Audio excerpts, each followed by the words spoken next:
চুষে খাওয়ার যে রাজনীতি এই রাষ্ট্র 53-54 বছর ধরে করেছে, সেখান থেকে সরে আসুন। কেউ ক্ষমতা আসলে গোপালগঞ্জ সমিতি বানাবেন, কেউ ক্ষমতা আসলে রংপুর সমিতি বানাবেন, গোপালগঞ্জ, রংপুর, বগুড়ার উন্নয়ন করবেন। আর আমার দেশের রাজস্ব খাতে চট্টগ্রামের সিংহভাগ অর্থ পাওয়া সত্ত্বেও আপনারা চট্টগ্রামের জন্য কোনো কিছু করবেন না, সেটা আর হতে পারে না।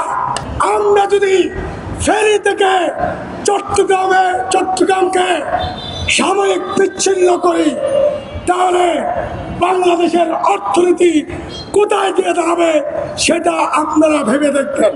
চট্টগ্রামের অধিকার ফিরিয়ে দিন, চট্টগ্রামকে অর্থনৈতিক হাব হিসেবে করে তুলুন। বাংলাদেশ অনেক অনেক বেশি উপকৃত হবে।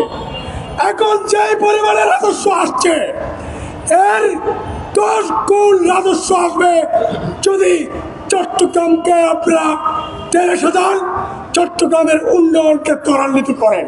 ঢাকার বুকে লক্ষ লক্ষ চট্টগ্রামের মানুষ বাস করে। আপনাদের কাছে আহ্বান জানাই, আমাদের পূর্বপুরুষেরা, প্রিন্সিপাল আবুল কাসেমেরা চট্টগ্রাম সমিতি করেছিলেন। এই চট্টগ্রাম সমিতি চট্টগ্রামের সকল মানুষের সমিতি।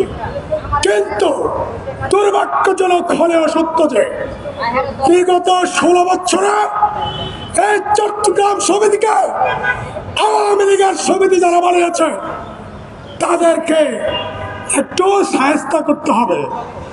সকলকে নিয়ে, কে বিএনপি, কে আওয়ামী লীগ, কে জামাত, কে গণ অধিকার, কে আন্দোলতা, কে এলডিপি, সেটা বিবেচনা হবে না। চট্টগ্রাম সমিতি চট্টগ্রামের সকলের সমিতি। আমরা দুর্বৃত্তদেরকে দাঁড়িয়েছি, যারা দলীয় দুর্বৃত্ত। আমরা চট্টগ্রামের ঢাকাস্থ সকল চট্টগ্রামবাসীদেরকে নিয়ে চট্টগ্রাম সমিতি পুনর্গঠন করব। পৃথিবীর সর্বসম্মানিত মানুষ, বাংলাদেশের সর্বসম্মানিত জন চট্টগ্রামের গর্ব। আপনি 8-9 মাস হয়ে গেল ক্ষমতায় এসেছেন। আমরা যারা চট্টগ্রামের মানুষ, তারা মনে করেছিলাম যেই বৈষম্য 54 বছর ধরে এই বাংলাদেশ রাষ্ট্র করেছে আমাদের সাথে, সেটা একটা মৌলিক পরিবর্তন হবে। সেটা কিন্তু হয় নাই। সিটিংয়ে না, সিটিংয়ে থেকে হতে আছে, সিটিংয়ে বুয়া মেরিট পড়লে লোয়া খারারা লোয়া দিকে যাইতে নদীগণ। ডক্টর ইউনূস সাহেব এবং যারা সিটিং উপদেষ্টা আছেন এবং পুরো সরকার যারা আছেন, তাদেরকে বলি, আমাদেরকে মনিরুজ্জামান ইসলাম হতে দিয়েন না, মাস্টারটা সূর্য সেন হতে দিয়েন না। সোজাভাবে বলছি, চট্টগ্রামের আমূল অবকাঠামোগত উন্নয়ন সরকারকে করতে হবে।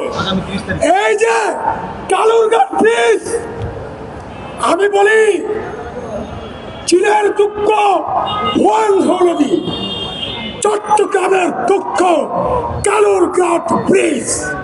সেই কালুরঘাট ব্রিজ 700 কোটি টাকার ব্রিজ করার জন্য শেখ হাসিনা আমারে 14,000 কোটি টাকা বাজেট করেছে দুর্নীতি করার জন্য।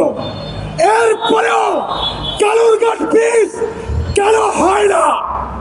ডক্টর ইউনূসকে আহ্বান জানাবো, আমরা এই চলমান অর্থ বছরে কালুরঘাট ব্রিজ আপনাকে করে দিতে হবে, কাজ শুরু করতে হবে। যদি কালুরঘাট ব্রিজ না হয়, আমরা যদি ফেরি থেকে চট্টগ্রামকে সাময়িক বিচ্ছিন্ন করি, তাহলে বাংলাদেশের অর্থনীতি কোথায় গিয়ে দাঁড়াবে সেটা আপনারা ভেবে দেখবেন।